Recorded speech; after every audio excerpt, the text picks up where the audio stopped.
Dr. Pakwesin Ndum. Because he rightly earned his doctorate. Okay. Yeah. Are you saying something that Yeah, because most doctors, the doctorates are honorary. Okay. They're honorary. The people do not really merit it. Okay.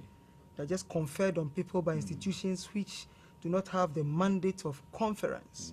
But with Dr. Ndum, he really earned it. He rightly earned it. I'm sure you are speaking about the case that we really heard in the newspaper today, that certain university awarded doctorate degree to certain people. Good. You are welcome to Tough Issues. Thank you very much. So, President Mahama and the National Democratic Congress Party took power, okay, let's say, after the Supreme Court verdict.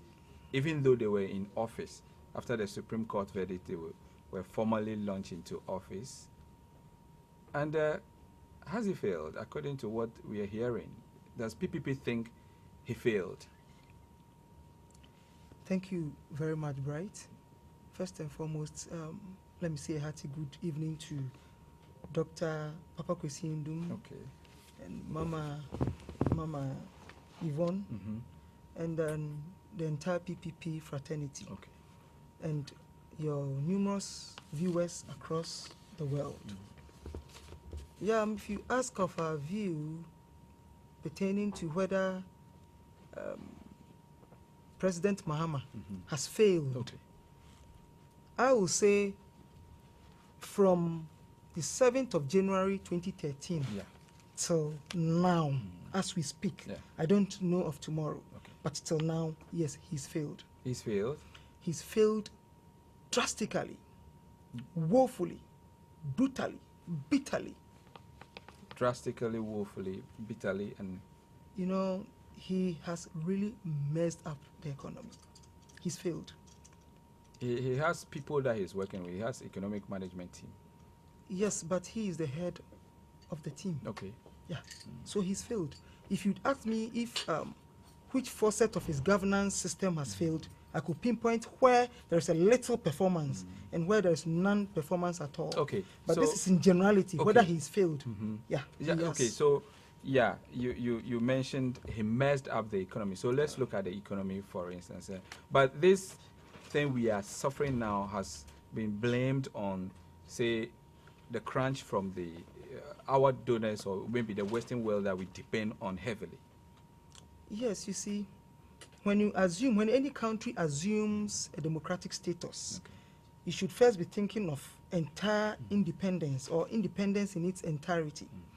When you think the success of your economy hinges on the benevolence of other countries, that is where you plunder deep into such a mirage as we are now.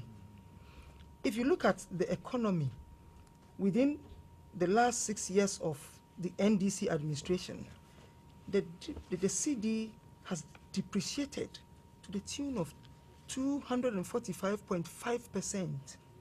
The CD, the national currency, it's depreciated this much. Since the NDC government took over? 6 years, 245% till date. And it's still dwindling down into the gutters. And I'm sure one would love to argue that President Mahama just took over the reins of governance on his own from the 7th of January 2013 till now. Yes, you see, he came into government with promises he knew he couldn't fulfill within his tenure of office, 4 years. One of the merits of promises he gave were cleaning the entire country within the first 100 days. Cleaning Ghana within the first 100 days. You and I know he never even attempted it at all. Not to say he scored 50% on it. Is it he had done something or did not do anything at all? Because I remember that when he took office, we have some clearance done around the major markets in Accra, for instance. All he did was intensifying the normal early morning sweeping we do. Okay. He said cleaning.